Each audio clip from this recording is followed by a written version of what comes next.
All right, this is in a way I want to talk a little bit about um the question of story mode in I'm just going to again talk about D&D basic D&D circa 1980 Moldvay edition. Basic D&D to me, the rules define clearly a procedural.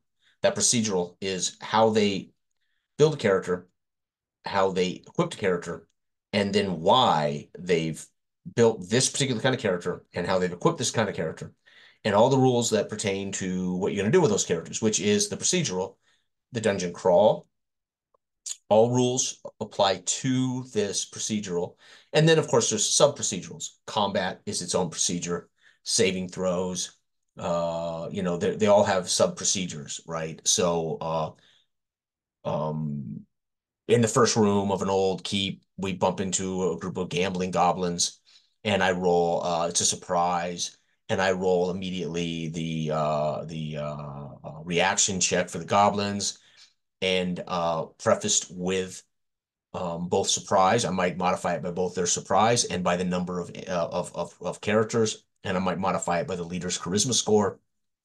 And let's say they have a completely positive reaction to the group, right? Invite them in, goblins invite them in to join their dice game and to have some rat stew and some deer urine grog, right? And right, how are the players going to deal with this situation, right? To me, again, we've used a subset, right? We've used charisma, we've used surprise, we've used reaction check, and then it's going to go from there maybe into another procedure called combat, right? Which will compartmentalize the game into a whole other procedure, set of procedures, and then we'll follow the procedures of how that works, and then of course checking morale, et cetera, right? As we play through.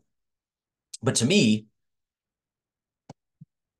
there is the idea that is separate from a story in a way for me is not how I experience D&D. To me, all that's the story, right? Everything that occurs becomes what we talk about later. It becomes what I recap later.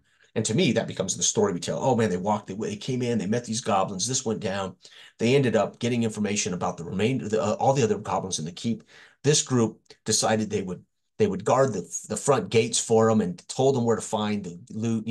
They could end up we could end up going into a keep to fight all the goblins, and the first group of six goblins become their retainers because of this amazing reaction. And they negotiate and tell the goblins, hey, we're going to give you a share. If you guys watch the gate, don't let anybody escape. And hey, give us a map. Draw us where your chieftain's at and where some of the traps and things are at, right? And they end up having this adventure that ends up creating a new rule that supersedes the actual dungeon crawl rules because they now know where some traps are at. They now know where the chief is supposed to be. They might know where the barracks for that housing 12 sleeping goblins are at. And now those rules become rules on top of the actual module or the actual events, right? But to me, that becomes all of that story mode. When players role play and they play their characters and they engage in the world, all of that is role playing. All that is story. But there is a procedure for the actual dungeon crawl. There's a procedure for combat. There's a procedure for, right? Now, if we're going to talk about modern games like Dragon Age, using the age system, which is where I really encountered this idea of scenes and that the characters were going to be protagonists and the characters were going to be successful and the characters were going to level up and they were going to be heroes and they were going to win, right? You should prepare a campaign in which they go through an arc and they get to make it to the highest levels. That was a shock to me to read that in the book. They are they are protagonists. They should be successful. Prepare accordingly, which meant, and because everything was broken into scenes and moments, you had to prepare and you had to kind of have an arc of what they're going to meet and hopefully make it narratively interesting because it's not going to be about the game and it's not going to be about survival. It's not going to be about problem solving. It's going to be about being characters in a story. And that to me is definitely story mode, right? That's definitely a whole. The Simba Room sets its original Simba Room sets itself up similarly. Later, Simba Room adds the hex crawl, treasure hunting in the Davakar kind of hex crawl rules, but still does not disown the scene based economy that is happening in Simba Room. So it's still Simba Room is still kind of these idea of scenes, right? Doesn't mean you have to play it that way, but it sets itself up that way a little bit, right?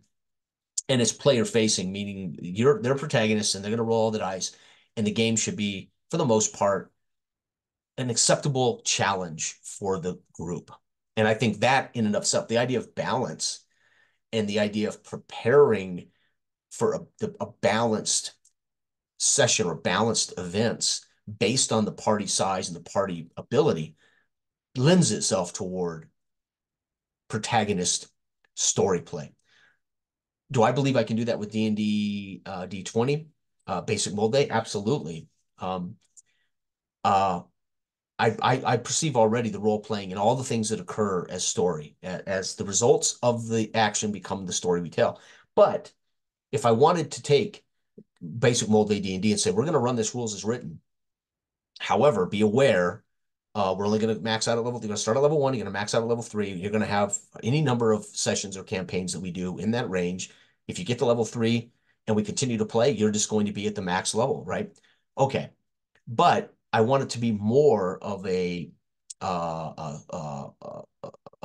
protagonist-friendly character survivability without changing the rules, without adding uh, uh, uh, simple to heal like bandages that would heal your characters, without homebrewing any rules. It would be very simple to do, and that would be by narrowing the scope of play to small concessions of threats, right? The dungeons smaller, the number of goblins in them smaller, the type of enemies in those situations manageable by a group of say 4 one-level characters, with traps, of course, being moderate, right, or non-existent. And none of that is homebrewing, right? So if I make my own modules, I make my own dungeons, I make my own keeps, and whatever I put in them is a rule. That's a rule, right? It's not hot rodding, it's not tweaking. We're using the D&D Moldvay rules as written, but I have balanced and customized it for the people coming to my table, for the level of the characters they're going to have. That isn't not using the rules, right? That is customizing the module or the adventure for those rules. I will say this too. There is no doubt that D&D, old school D&D basic D20 for me, uh, it is a set of procedurals, right? You literally get to the dungeon and the game changes into a set of procedurals for dungeon crawling. Rules for moving, rules for listening at door, rules for the torch, rules for wandering monsters, intermittent wandering monsters, rules for surprise, rules for range, combat. Everything becomes procedural and strict, right? But everything prior to that is not defined. And so we can have great storytelling, great role playing to get to the dungeon mode, right? So we can have a story mode that exists, and then boom, we're into the dungeon mode. Now all these same characters that are dealing with the elf lord outside of this dungeon, but there's a captive in here that might know something about the elf lord and his plans. So the dungeon becomes what we're not after the treasure. We're after finding the prisoner who could help us understand more about the elf lord, who we are, who the characters believe might be up to no good, right? And this happens to be closest to home, and it happens to be a doable deal. And I've created a module for them to embrace that, right? But it definitely becomes dungeon crawl mode, so to speak. I can I can the term is nerf. I can nerf that by making sure all of the challenges are they can solve those problems with logic. They can solve those problems, right, with numbers, or they can solve those problems with encounter style, right? So um, and I think that's for me, I've never differentiated the difference. And when I came to gaming and started even sharing my APs live, and people would say, "Dude, that's not how I play D&D," or people were suggesting that I was running story mode, which to me was like over my head. I don't know what that means. They're characters, they get into combat, they have procedures, they do these things. I'm not certain what you mean by story mode. If I had, say, a campaign arc in which there was a timeline in which events might occur, then we could call that story mode. Because yes, if it's July, or if it's I set mine on sessions. I didn't set it on dates. So like the first session, they might learn something, whether they were involved in it or not, they would learn a rumor, hear something. But in session two, the pillar might crumble, which is the bridge. Remember, I had Esbalon was a great example. I had the three pillars, and there was a time mechanism on the third session. They heard of the third pillar bridge collapsed over the gorge. That was pillar one gone, right? There were two pillars left, two bridges over this vast continents, crossing this vast gorge. The only way to get over without taking a sea trip around, right? So I would time the pillars falling and what was making the pillars fall. If they cared, they can embrace it. Or they were just people existing in the world trying to survive, and the pillars just happened to be the result of the world becoming collapsing around them. And it didn't matter whether they cared or learned about it, but it was going to affect their ability to travel north, right? And so, if you want to call that story mode, that okay. For me, I'm talking about me. I don't know how people define story mode, right? I'm just saying that versus a dungeon crawl mode, and D&D Basic is a rule set for dungeon crawling. So there is definitely procedures for how to use those rules primarily. But it wouldn't stop me from grand campaigning with D&D Moldvay basic characters starting at level 1, maxing at level 3. Nothing would stop me from grand campaigning. Um, if I knew I would like my party to not have to create new characters all the time, then I would make sure all my encounters were again sticking within the rules as written, but I would make sure all my encounters were balanced or doable for the characters to succeed. They may not. Dice rolls are the bane of existence, right? You roll a 1, I roll a 20, then I roll a 6. You had 4 hit points, you're done gone. I mean, I can't nerf that, right? There's no way for me to nerf that even with a HD 1/2 Cobalt. An HD 1/2 Cobalt with a dagger might hit your thief on a 20, might roll a 4. Boom. You had 3 hit points as a thief. Over. I can nerf it even more by homebrewing or tweaking, by saying take full hit points, by giving them other means to heal, etc., etc. In that sense, no, Dragon Age, the Age system, modern D&D, Simba Room, there's lots of games, OSR games, that are built for the more heroic protagonist and survival.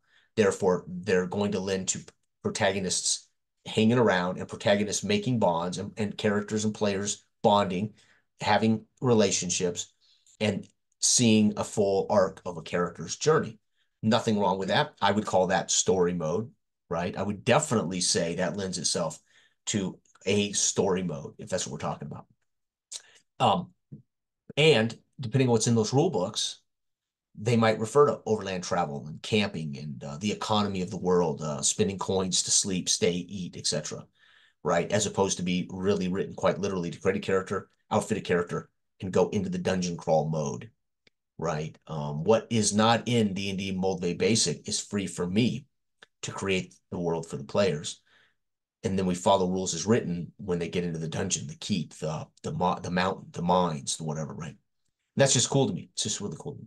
All right, I want to share this because I've never differentiated in all of my role playing, starting at 8 years old to today. I've never thought about the idea of that there's really a difference. I mean, role playing is role playing, characters are characters, and hopefully from all those experiences we have history, and that history becomes the stories that we tell.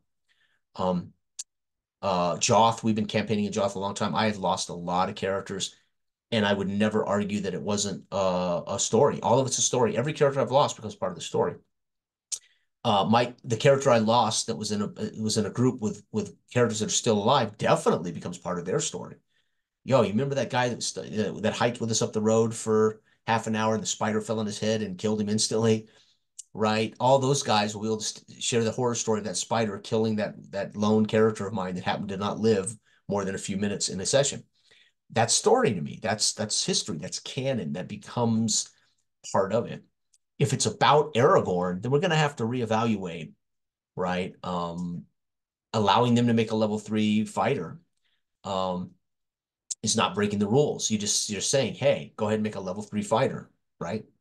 And you'll start with a little more oomph to you, and we can make some assumptions that they've been around, and then we can certainly uh, enjoy D&D Moldvay Basic with a little more story-esque type stuff, despite dungeon crawling or not dungeon crawling, as your characters are a little more stout without tweaking the rules or homebrewing the rules, right, so to speak.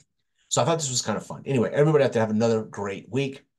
We play Joth tonight, and it's well overdue because I have been dying to play, and we've missed the last couple of weeks. So I am definitely excited to play Joth tonight. So and I don't know if it's going to go well for us as we are all on a as Dell says, Canavan, his character, this is a suicide mission.